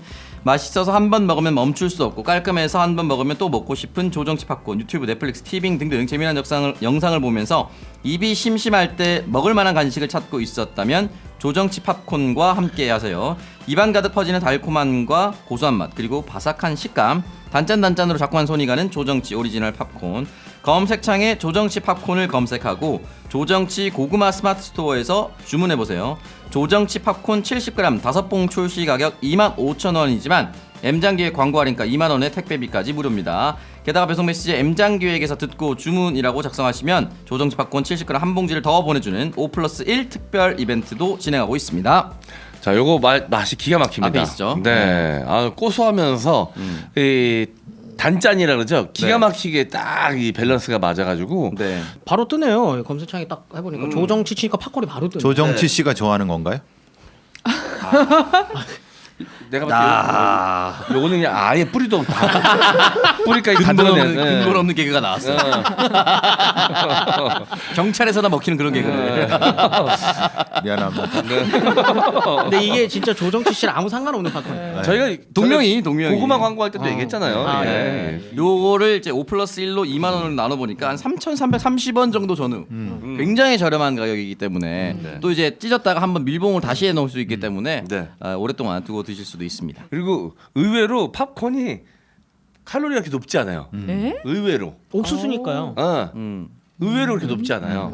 이거 하나 다 먹어도 밥 한 공기 정도 될 거예요. 300칼로리 정도 되니까. 네. 예. 자, 여러분. 조정치 팝콘 스마트 스토어 들어가셔서 주문해 보시면 되겠습니다. 많은 이용 부탁드릴게요. 전 세계가 사용하는 브랜드 MC장원이 선택한 브랜드 110년의 역사를 자랑하는 블랙앤데커의 핸드블렌더 광고입니다. 블랙앤데커에서 최초로 주방 라인을 출시했는데요. M장 기획에서 최초 공개와 동시에 특별한 혜택가로 소개를 해드리게 되었습니다. 가정에서 누구나 사용하기 좋은 무선 핸드블렌더입니다. 3가지 헤드 구성으로 과일 주스, 생크림, 우유, 거품 등 다양한 작업이 가능하고요. 특히 블렌더 구성 중에 우유 거품기가 있어서 집에서도 쉽게 우유 거품을 낼 수가 있습니다. 그리고 캠핑 시 과일과 무선 블렌더만 챙겨 가시면 바로바로 신선한 과일 주스를 즐기실 수가 있습니다. 신혼부부 또는 집들이 선물용으로도 너무 좋은 제품입니다. 특별히 포토 상품평을 작성해 주시는 모든 고객분들께는 M장 로고 우산을 사은품으로 증정하는 이벤트도 진행합니다. 포털 사이트에서 M장 기획 무선 블렌더를 검색해 주세요. 네, 블랙앤데커의 핸드 블렌더입니다. 이것도 많은 분들이 구매를 해주셨더라고요. 네. 너무 감사드리고 믹서기 쓰시던 분들도 이걸로 넘어가지 않나라고 좀 생각이 듭니다. 자, 간편하게 쓸 수 있고요. 사후 처리가 굉장히 쉽습니다. 씻어내기도 너무 편하고. 네. 굉장히 편리하고 또 아침에 또 뭐 사과 주스나 네. 블루베리 갈아 드신다고 네. 과일 신선한 거 갈아 드시기 너무 좋습니다. 보통 이렇게 신혼부부들이 저도 그랬고요. 깝치거든요. 믹서기를 사요. 뭔가 그 난 믹서기 오래 쓰는 사람 본 적이 없습니다. 큰 왠지 자기가 결혼을 하면은 새 삶을 살 것처럼 그래서 뭔가 더 많은 것들이 이룰 거라고 생각하고 이렇게 믹서기를 사는데 한 번 썼습니다. 한 번. 믹서기 불편하거든요. 네. 요거 분명히 바꿀 때가 되신 분들이 많으실 거예요. 네. 그렇게 이제 신혼부부가 혹하기 쉬운 아이템이 믹서기, 광파 오븐 이런 거. 광파 오븐 사가지고 전자레인지만 쓰거든요. 사셨죠? 샀습니다. 겸용. 믹서기 샀습니다. 예. 믹서기 잘 안 써요. 네. 그거 써가지고 갈 만한 음식 생각보다 많이 없습니다. 햇반만 돌려요. 광파 오븐 사가지고. 자, 어쨌든 하지만 핸드블렌더는 여러 가지 거품기로도 쓸 수 있고요. 그리고 믹서기로도 쓸 수 있고 다양하게 쓰실 수 있으니까요. 경제적이고 효율적인 제품이 아닌가 생각이 듭니다. 블랙앤데커의 핸드블렌더 많은 이용 부탁드릴게요. 아무튼 그렇게 해서 그 성남이라고 하는 공간이 이제 있을 수 있었기 때문에 거기가 신도시로서 어느 정도 역할을 해주고 그 다음에 이제 80년대에 똑같이 지난 시간에 말씀드렸던 것처럼 목동과 상계동이 어떻게 개발되는지를 확인하고 일기 신도시라고 하는 이름으로 80년대 후반에 우리가 이제 광역 대도시라고 하는 거를 만들겠다라고 해서 서울을 중심에 두고 우리 한번 신도시를 제대로 한번 개발해보자라고 해서 시작하는 곳이 분당, 일산, 평촌, 삼본, 중동 해가지고 5개. 일기 신도시가 시작이 됩니다. 그래서 이 동네들은 다 가보면 묘하게 다 비슷해요. 그럼요. 다 비슷합니다. 그냥 갑자기 눈 감고 자체포해가지고 어디 떨어뜨려 놓잖아요. 그럼 여기가 일산인지 뭐 분당 사람들은 좀 기분 나빠할 수도 있습니다. 일산인지 분당인지 판교 그거 어디야 삼본인지 네. 평촌도 비슷하고요. 평촌인지 바로 파악이 안 돼요. 네. 되게 비슷해요. 이게 일단 기본적으로 그 X자로 해가지고 그렇죠. 그 3호선이랑 4호선을 만들어요. X로만. 그게 요거 때문에 만들어지는 거거든요. 네. 그러니까 일단은 그 도시들 간에 연결을 일단 해주고요. 그래서 요 분당 일산이 비슷하다고 하셨잖아요. 평촌이랑 보면은 3호선 아니면 4호선이 일단 그렇죠. 네. 그 안에 있어요. 있죠. 그리고 중심이 되는 공간에 큰 병원이 하나 있습니다. 여기 일산에도 하나 있잖아요. 백병원 있잖아요. 네. 여기 동대병원 동대병원. 암센터도 있고. 네. 센터도 있고. 그 평촌에도 보면은 성심병원이라고 한림대병원 네. 하나 있고 3분도 하나 있죠. 네, 3번에도 하나 있고요. 그다음에 분당에도 차병원부터 이라 시작해서 해가지고 거기 서울대병원 종합병원이 하나 예. 있어요. 그다음에 그렇게 해가지고 연결이 되게 비슷합니다. 그다음 공원 하나씩 큰 거 하나 호수공원 하나씩 네, 호수공원. 호수공원도 있고. 끼고 있고 네. 요렇게 해가지고 하여튼 그 좀 비슷한 모습을 취하거든요. 그리고 외곽 도로를 하나씩 붙여두죠 이렇게. 예. 그걸 외곽순환도로 다 묶어놨죠. 예, 이렇게. 그렇게 하나로 붙여놨죠. 그 신도시들의 특징이 있습니다. 그 개발될 때 특징이 뭐냐면 중심 도시와 일정 거리 떨어진 저렴한 토지를 개발할 것이라고 하는 기준. 그러니까 서울을 중심에 딱 놓고요. 그 콤파스로 이렇게 삥 쭉 돌려서. 돌린 거예요. 네. 그래서 거리를 보면 서울시청 기준으로 해가지고 각각 거리들이 비슷한 곳에 있습니다. 그래서 여기를 이렇게 쭉 개발한다라고 하는 거고 중심 도시와 신도시 간의 간선도로를 연결하겠다. 네. 그래서 올림픽대로 아니면 그 순환 외곽순환 외곽순환도는 일단 아니고 남부순환으로 남부순환. 해가지고 밑으로 뺀다거나 그 그렇죠. 동부간선도로를 연결한다거나 북부순환도 여기는 이제 있고, 강변북로 북부간선도 있고. 북부간선 뭐 이런 걸로 해서 간선도로를 여기 또 연결을 자유로 이자유로 이렇게 되고. 3호선 4호선 그렇게 해주고 그 다음에 개발 제한 구역을 벗어나 있습니다. 그린벨트 넘어져. 이게 굉장히 중요해요. 서울이 딱 있으면 서울 외곽으로는 그린벨트가 두껍게 쭉, 이렇게 있거든요. 그러니까 요거는 약간 그런 거죠. 박정희의 유산 같은 거. 그래서 이제 외곽으로 빠지다 보면은 뭐야 존나 시골인데 라스베가스처럼 갑자기 갑자기 튀어나오잖아요. 있잖아요. 일산은 수색 그 라인을 넘어야 되고 네. 이 분당은 남태령 아니 뭐 저쪽 어디죠? 그쪽을 넘어야지 분당이 되는 형태가 되죠. 이게 그런 어떤 전형적인 모습이 네. 있는 게 딱 그거 때문이거든요. 그러니까 그린벨트 안에는 못 들어오게끔. 일기 신도시는 나름대로 성공을 합니다. 그 다음에 여기서 아까 말했던 것처럼 가장 핵심적으로 했었던 게 이제 자족성이라고 하는 건데 처음에는 욕을 엄청 먹었어요. 다 빨리 이거 배드타운이다. 기억 나시나요? 기억나요. 그 이 일기 신도시의 초창기 모습을 제대로 보여줄 수 있는 그 시트콤이 하나 있습니다. 일기 신도시. 일기 신도시의 모습을 전형적으로 보여주는.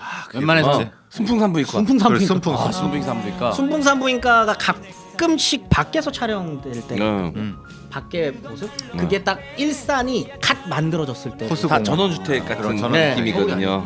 네, 서울이 아니에요. 네. 거기 딱 그게 왜 그러냐면 자족을 위한 공간으로서 일산에 방송국을 때려짓습니다. 지금도 MBC랑 그치. 이런 그 일산 방송국들 MBC. 있는 SBS 게 탄현 네. 네. 여기 일산 MBC 네. 이렇게 되죠. 거기가 이제 방송국들을 하고 그 SBS가 거기에 그래서 있었기 때문에 순풍이 되는 거예요. 순풍산부인과 거기서 그래서 찍는 탄현 고기가 제가 사는 그 옆에가 이제 전원주택이 있는 거예요. 거기서 찍은 거죠. 그리고 이제 분당 같은 경우에는 씁쓸합니다. 지금 사실 2기, 3기 신도시에서도 이 모습이 똑같이 등장을 하게 되는데 강남이 있잖아요. 이 신도시 개발에서 강남이 갖고 있는 위상이 굉장히 크거든요. 강남과의 접근성, 거리, 접근성. 거리 어디겠습니까? 분당이 분당. 어마어마하게 개발이 되게 되는데 이 분당의 그 모델하우스가 됐을 때 혹시 기억 나시나요? 저는 아마 가봤어요. 사장님은 기억이 나실 수도 있는데 저는 지금 가봤어요. 아 거기요? 네. 이게 뉴스 MBC, KBS 뉴스에 나왔어요. 그렇죠. 모델하우스가. 왜냐하면 줄을 너무 많이 12시간을 기다렸어요. 그렇죠. 제가 거기서 주차 알바를 했습니다. 아, 주차 요원을 했습니다. 아 모델하우스에서요. 네. 어마어마했거든요. 이때 당시 아직도 남아 있어요. 네. 이게 강남에서부터 출발해가지고 글로 가는 도로가 그냥 명절보다도 더 막혀가지고 주차 관리했으면 굉장히 빡세셨을 네, 텐데. 엄청 빡셌죠. 평일은 그나마 좀 나은데 주말은 진짜 모델하우스 때문에 차가 막혀요. 어마어마했습니다. 그러니까 엄청난 성공인 거죠. 엄청난 성공. 근데 이 공간으로 가시는 분들이 누구였냐? 그 모델하우스를 보시는 분들이 대부분이 강남 분들이었다는 거죠. 이제 강남 분들이 강남으로 부동산으로서 자기 어떤 그런 부를 한번 그게 됐잖아요. 근데 바로 옆에 포스트 강남 같은 그다음에 목동 상계동 바라보면서 또 되네. 야 역시 부동산은 깨지지 않아라고 하는 신화들을 계속적으로 만들었어요. 근데 바로 옆 동네잖아요, 분당. 거기에 또 생긴대요. 그럼 제일 먼저 가시는 분들이 그 옆에 있는 동네 분들인 거죠. 그러니까 여기가 이제 강남 사람들이 투자하는 공간으로서 이미 네. 시작서부터 부동산 투기의 대상이 됐군요. 부동산 투기의 대상이 돼버린 겁니다. 애초에 그래서 그 시기에 나왔던 얘기가 일산과 분당 약간의 같은 가격에 한 6천, 7천 정도 됐어요. 아파트 값이. 똑같이 투자했던 두 사람이 있었는데 일산에 투자한 사람은 망했고 분당에 투자했던 사람 10배를 벌었어요. 망했다 표정 안 좋아요. 망했다는 표현 못하네. 아 진짜 현실이에요. 난 그 두 사람을 알고 있어요. 저는 일산에 투자하지 않았습니다. 처음부터까지 세입자로만 살고 있어요. 근데 진짜 투자한 사람이 진짜 이거는 투자 수익률로 봐야 돼, 투기 수익률로 봐야 돼요. 경계에 있습니까? 그 경계라고 할 수 있겠고 뭐 성공할 수 있었죠. 네, 엄마의 방해만 없었다면. 진짜로 이 너무 차이가 나는 게 사실은 문제가 있었죠. 근데 일산도 네. 못 들어보셨나요? 그 뭐 네. 천하제일 일산. 천하제일 일산이요. 네, 천하제일 일산 천당 아래 나온다니까. 아니 근데 그건 있어요. 참 신기한 게 인프라로 따지면 일산이 어디에도 뒤지지 않아요. 그렇죠. 굉장히 이건 잘 너무 좋아요. 되는. 네, 아니 방송국 있죠. 네. 백화점 큰 거 웬만한 거 다 있습니다. 게다가 큰 쇼핑몰 여기 뭐 다 있거든요. 이마트 호수, 트레이더스, 호수 있지. 호수공원 있지. 이마트 트레이더스나 저 그 처음에 그렇게 그 난리쳤었던 그 뭐야 미국 그 대형마트 홀세일 코스트코. 코스트코도 있지. 킨텍스도 있지. 킨텍스도 있지. 인프라는 정말 끝장납니다. 근데 안 올라. 근데 왜 다 분당? 그러니까 강남이 그게 이제 뭐니까. 강남 접근성. 강남이 뭐니까 딱 하나 그거야. 강남이 뭐니까. 그래도 그 일산이 전 세계 최고의 아웃풋 RM을 배출하지 아, 않아요. BTS 노래 중에 마시티가 있습니다. 그럼요. 거기에 RM이 와서 내 고향 외도 막 이렇게 가사를 써놨어요. 호수공원 좋아. 자랑스럽게 생각 일산 최고의 아웃풋입니다. RM. 근데 사실은 그 일산이라고 하면 또 고향이라고 해주셨어야 되는데 RM도 하나의 어떤 한계가 있다면 감히 제가 뭐 지적하기 좀 그렇지만 거기서 고향이라고만 해줬다면 얼마나 좋았을까. 제가 살고 있는 바로 옆에가 DJ가 사시던데, 그러니까 DJ 정권 있을 때는 그래도 북방 뭐 이렇게 하면서 파주에 있는 LCD만 하면서 상당 부분이 좀 집중해서 조금 뭔가 하려고 했었는데 그 뒤로는 강남 접근성에 완전히 다 밀렸죠. 요것도 뭐 약간은 영향을 줬다고 보지만 노무현 대통령이 당선될 때 이회창은 하남을 밀었고요. 노무현은 판교를 밀었어요. 이회창이 됐으면 하남의 위상이 달라질 수 있었겠죠. 달라질 아마 수 있었겠죠. 그게 있었다고 저는 들었습니다. 네. 아무튼 그래서 네. 일기 신도시 같은 경우에는 지금 와서 다시 돌아보더라도 하나 문제점이 있다 그러면 방금 말씀해 주신 것처럼 결국은 서울로 노동력이 좀 빨려가게 되는 그 문제가 있긴 있지만 네. 굉장히 잘 만든 도시입니다. 네. 네. 살기 너무 좋아요. 굉장히 잘 만든 도시고 살면 살수록 느끼는 건데 일산이 살기가 너무 좋습니다. 네. 그거는 사실 평촌 사시는 분들 똑같이 얘기하세요. 굉장히 비교당하는 게 아니. 내가 평촌 안 살아봤으니까. 네. 3번 평촌도요 살기 굉장히 좋습니다. 네. 공원 끼고 있고 병원 있고 그 안에 그렇죠. 쇼핑몰 다 자체적으로 갖추고 있고 네. 그런 모습에서 그다음에 4호선 딱 바로 가서 서울까지 가는데도 그렇게 어렵지 않고 그런 모습도 굉장히 잘 갖춰져 있고 나름대로 당시에는 비판을 받았지만 지금 와서 돌아보면 이 정도면 굉장히 성공한 도시개발 계획이다라고 네. 할 수 있는데 문제가 됐었던 게 이제 2기 신도시 개발인 겁니다. 2기 신도시는 조금 문제가 되기 시작을 해요. 왜냐하면 1기 신도시를 실패했다라고 규정하면서 시작을 하거든요. 그게 이제 가장 크게 실패했다고 규정했었던 것 중에 하나가 자급자족이 안 된다라고 네. 하는 걸 좀 너무 과도하게 비판을 하기 시작했어요. 근데 그러면 어떻게 되냐? 더 떨어뜨려 버리게. 네, 그러면 콤파스를 좀 더 벌려보자. 벌려봐야지. 네. 이렇게 된 거죠. 그러다 보니까 지금 딱 보시면 아시겠지만 2기 신도시들 같은 경우에는 1기 신도시들보다 좀 더 뒤로, 바깥으로 네. 가게 되거든요. 그 공간에 하다 보니까 이게 문제가 뭐냐? 빨리는 거는 서울로 그대로 빨리는데 멀리 있다 보니까 교통 여건이 아작살이죠. 네, 교통이 제대로 갖추어지지도 않거니와 네. 두 번째는 이게 사람들의 욕망과 연결이 된 건데요. 1기 신도시들이 결국은 부동산 투자로 성공했다라고 하는 성공 사례를 보이다 보니까 처음에 말씀해 주신 것처럼 굉장히 무리해서 여기에 네. 젊은 분들이 맞아요. 투자를 하게 된 거죠. 아. 어떻게 보면 이건 투자라고 하기보다는 사실 실제로 사시려고 하신 분들도 굉장히 네. 많았거든요. 이른바 이제 영끌이라고 음. 하는 그걸로 여기를 이제 좀 빚을 많이 내고 살았는데 여기 2000년대 초반이죠 이제. 2000대 중반이 넘어가는 2007년 7년. 2007년부터 이제 본격화되는 네. 거거든요. 문제가 뭐냐? 2007년이 시작됐다라고 하면 이제 슬슬 그때 당시 감이 오실 텐데 글로벌 금융위기. 금융위기가 2008년도 있었죠. 네, 금융 위기가 몰아닥치면서 이때 고점에 이기 신도시에 구매를 하셨던 영끌족들이 2008년 후반 2009년으로 넘어가는 순간 서울 집값이 아작이 나요. 그렇지. 여기라고 뭐 나만 알겠습니까? 네. 절반 이상으로 하락률이 보이게 되면서 이제 전세가를 전세가가 더 역전세. 높아 역전세가 돼버린 거죠. 그래서 여기 그런 분들을 이제 흔히 얘기할 이때부터 만들어지기 시작한 용어가 하우스푸어라고 하는 용어들이 여기에 투자를 하셨던 분들 중심으로 이렇게 해서 하면서 문제가 굉장히 심각해지게 된 거죠. 그다음에 이거는 뭐 지금도 사실은 뭐 창반 양론이 존재하는 겁니다만 1기 신도시 같은 경우에는 뭐 이때는 여전히 그 군사 정부의 연장선이잖아요. 노태 네. 정권이라고 하면 그랬기 때문에 급하게 이루어집니다. 3년 만에 끝내버려요. 네. 개발 계획, 그다음 입주까지 3년 걸리거든요. 네. 사실 엄청 급하게 한 거죠. 그러다 보니까 문제도 있습니다. 문제가 뭐냐? 1기 신도시들의 가장 큰 문제, 이거 굉장히 좀 어떻게 보면 위험한 얘기일 수도 있는데 부실 공사가 꽤 있었어요. 그래서 회사 아파트 그게 굉장히 많이 바닷모래 아파트 바닷모래를 가지고 개발을 하겠다라고 하겠다가 아니라 했다라고 하는 게 막 당시 신문 기사에서부터도 나옵니다. 르포 기사 막 이런 데 엄청 많이 나오거든요.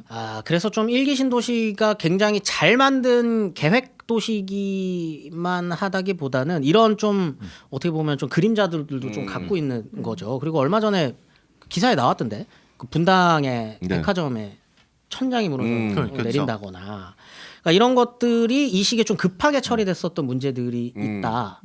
네, 그러면 천천히 하는 거는 다 능사냐? 지금 2기 신도시가 10년째 10년째 지금 네. 아직도 공사 중이에요. 아직도 공사 중이거든요. 동탄 가보십시오. 아주 공사판입니다. 지금. 네. 그러니까 지금 뭐 김포 한강 신도시 같은 데 교통 때문에 지금 아작 나고 네. 있잖아요. 제대로 아직 교통도 그렇죠. 인프라가 안 돼 확실하게 있는데. 구축이 다안 없는 돼 상태에서 뭐 입주만 시작한 부분이죠. 그럼 뭐가 더 나은 거냐?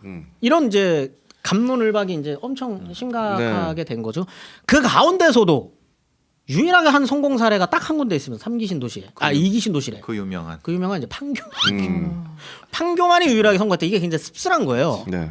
1기 신도시도 사실 초기부터 성공했다라고 판단되는 데가 분당이고 2기 신도시도 또 그 옆에 있는 판교고 이렇게 돼버리면은 신도시의 확장이라고 하는 측면에서 강남 접근성만이 유일한 어떤 성공의 기준점이 돼버리는 그냥 강남의 확장 아니에요, 그럼? 그렇게 보면. 그렇게 비판이 되는 거죠.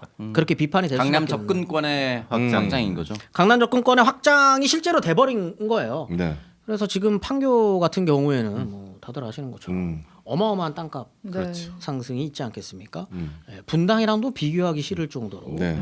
거기 뭐 많이들 사신다고 하더라고요. 뭐 재벌 IT 총수들. 기업들이 또 대거 글로 그렇죠, 예. 입주하면서 그게 굉장히 중요한 말씀을 하신 게 유일하게 자급자족도 성공한 곳이 판교예요. 네. 네. 예, 분당 판교가 유일하게 네. 그런 모습 보면은 좀 씁쓸한 거죠. 그래서 이 문제점을 타개하고자 갑자기 또 그럴 거면은 1기 신도시에 대한 제대로 된 재개발 과정이라든지 왜냐면 이런 문제점도 갖고 있으니까 네. 이거를 하는 게 저는 좀 우선이지 않았을까라는 생각이 드는데 1, 2기 신도시를 여전히 실패로만 규정을 해버려요.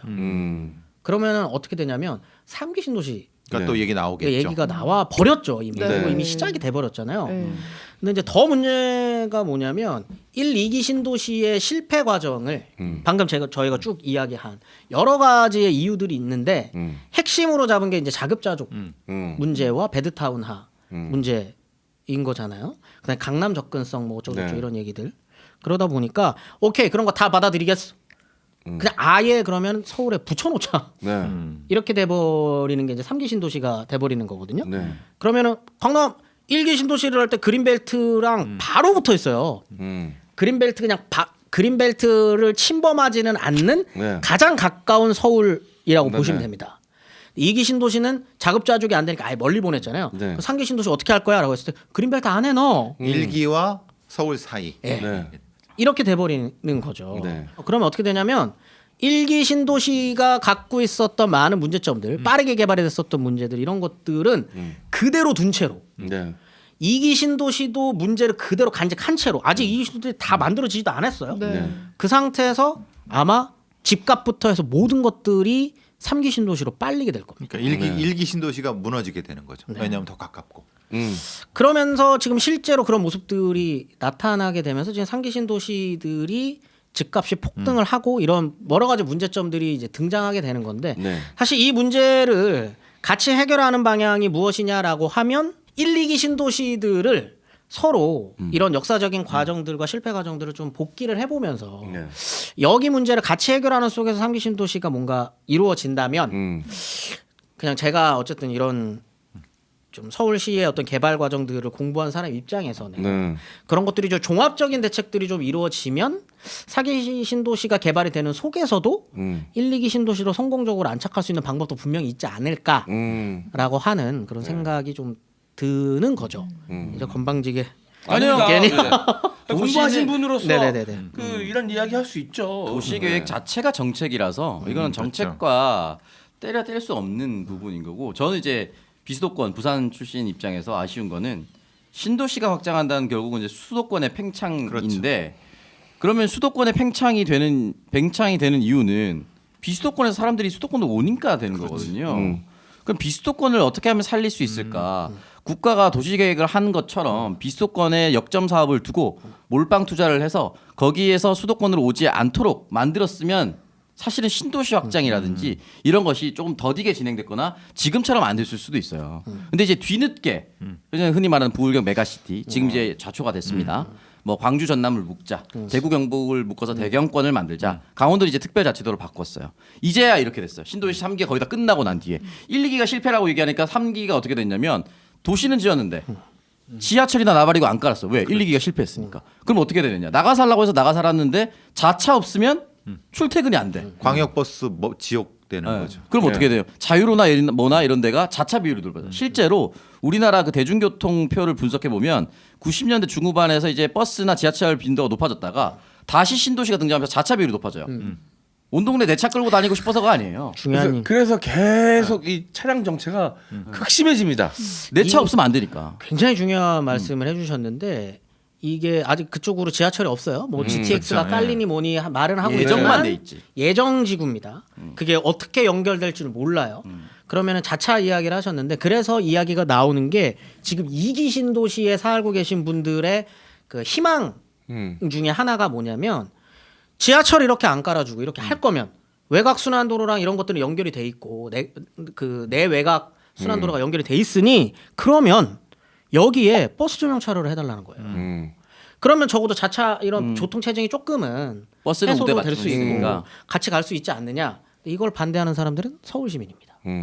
서울 시민 입장에서 동부간선도로 외곽 내부 순환로 그다음에 저기 뭐 강병북로 올림픽 도로에 대로에 버스 차선이 하나가 돼버리면 왠지 막히는 것 같고 우리 서울 시민들은 그냥 다 이용하는데 왜 니들 때문에 우리가 차선 하나를 통으로 니들한테 줘야 돼?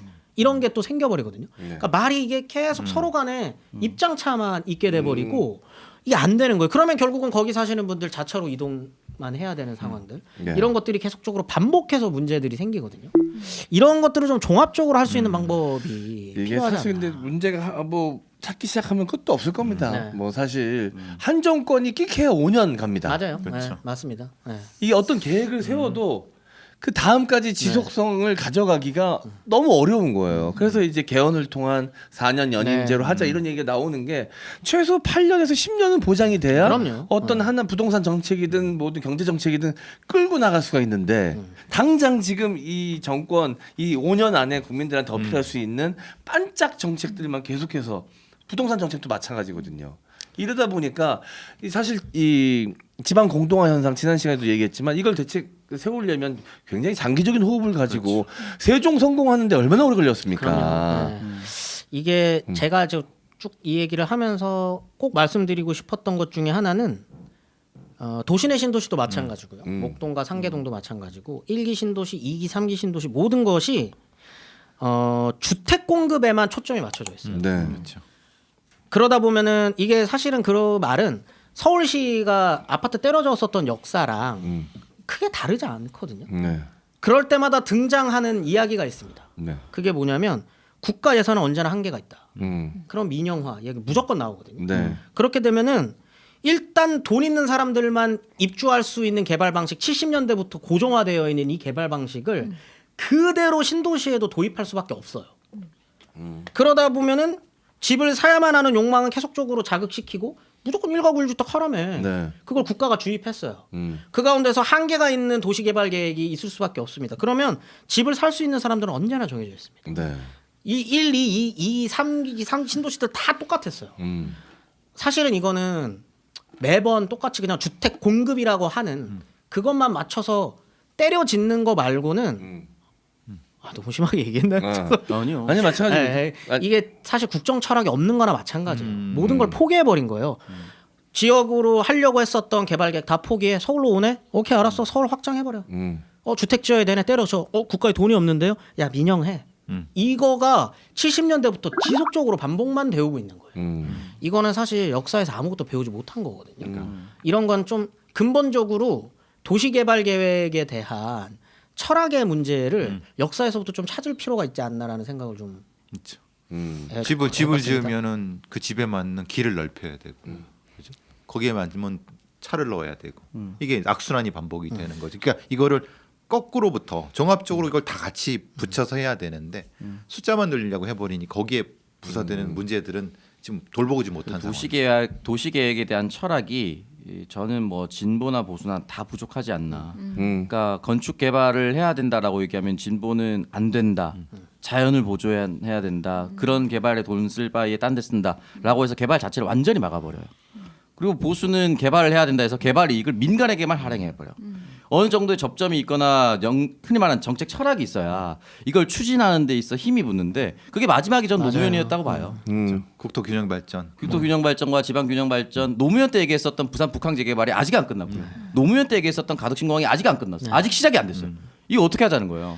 세종시도 아쉬운 게 뭐냐면 처음에 이제 황두진이란 건축가가 이제 세종시 계획안을 제출했어요. 유명하신 분이에요, 황두진. 이제 무지개떡 무지개떡. 건축이라고 하는데 이제 한 100층짜리 한 4개가 있어. 그리고 나머지는 다 논밭이에요. 그거 왜 그렇게 지었냐?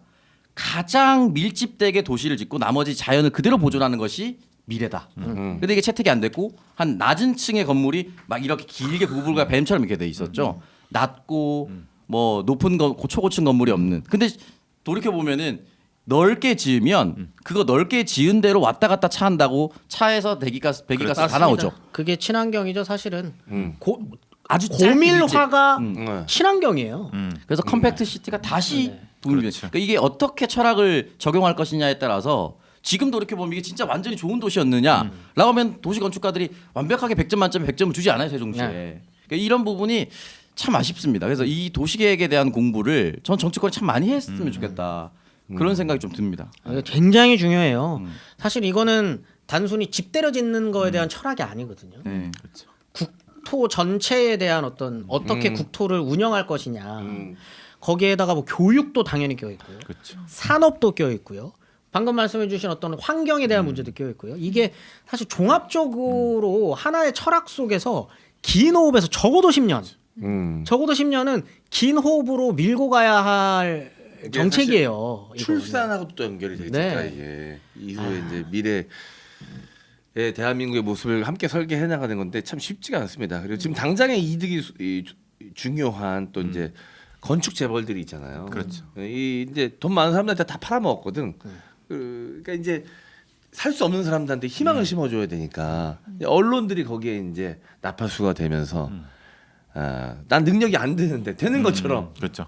그리고 안 사면 바본 것처럼 빚 안 지면 바본 것처럼 그래서 거기 또 대출해주고 거기에 맞게 올라가고 이거 그러다가 이게 폭삭망하고 이게 벌써 한번 2007년 그 8년, 모기지론 사태 때 이미 한번 한번 겪었는데 또 그렇게 되고 있잖아요. 이게 그 3기 신도시 이야기가 한창 나왔을 때 해도 되나? 저한테는 되게 좀 이거 너무 가슴 아팠던 토론이 하나 있었어요. 네. 이게 뭐였냐면 3기 신도시 문제랑 엮여져 있었던 것 중에 하나가 지금 서울에 서울 한가운데에 네. 거의 신도시급의 공간이 통으로 개발 부지로서 떠오르는 곳이 있어요. 용산 말하는 용산이에요, 네, 용산. 용산 미군 부대가 그렇죠. 그 평택으로 빠지면서 지금 거기 보시면 부지가 어마어마하거든요. 네. 네.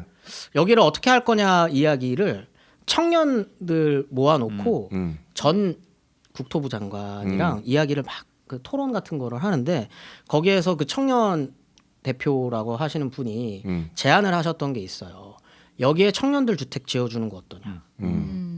여기 어차피 여기 서울에 사는 사람들이고 서울에 지금 집 없는 다 월세 사는 청년들 여기에 공공으로 해서 공공주택 지어주고 저리에 왜냐면 거기 어차피 국가 땅이거든요. 네. 땅 거기 국가 뭐 누구한테 살 필요 없는 땅입니다. 그냥 대한민국 땅이거든요. 네. 거기 공영으로 할 수 있는 땅이에요. 네.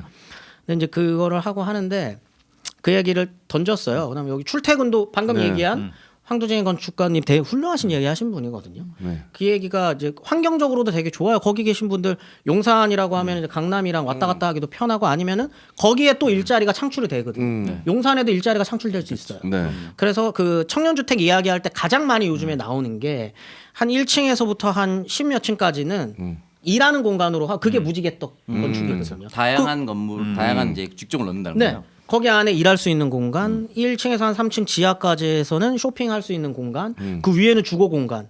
그럼 무지개인 네. 거잖아요. 그렇게 만들면 어떠냐라고 했더니 그때 당시 이제 전 국토부 장관 비웃었어요. 이게 쉽게 될 거 김모하는 아닙니다. 그분이. 이렇게 해버리고 그래서 3기 신도시 하잖아요. 막 이런 식으로 그냥 하는 모습을 보면서 이게 참 지금 청년들이 서울에서 살아가고 있는 어떤 이런 고민들에 대한 기본적인 철학을 갖고 있는 건가?라고 하는 생각이 좀 들었었던 장면이었어서 그 정치인의 철학이 얼마나 중요하느냐. 그래서 청년 역세권 임대주택, 공공주택이 이제 마지막으로 건축이 거의 다 끝나가고 있습니다. 이제 이게 박원순 시장이 했었던 것 중에 하나인데 그때 처음에 시도할 때 어떤 반대 있었냐면 그렇게 역세권에 만들면 역세권의 수준이 떨어진다. 돈 없는 애들이 와서 그 얘기죠. 동네의 질을 떨어뜨린다. 근데 지금 어떻습니까? 동네가 청년의 거리로 완전히 탈바꿈이 돼서 오히려 활성화가 되고 젊음의 거리가 되고 있습니다. 그렇게 입주했던 곳들이. 그래서 얼마나 정치인들이 철학을 가지고 움직이느냐가 좀 굉장히 좀 중요하다. 전 용산이 공공의 땅이라면 공공의 곁으로 돌려주는 것도 하고 네. 민간에게 임대해서 거기서 세금도 걷고 왜냐면 용산에 아모레퍼시픽 본사 있고요. 그 옆에 건물에는 샌드박스 본사가 있습니다. 그런 여러 가지 유기적으로 작용할 수 있는 공간들도 있거든요.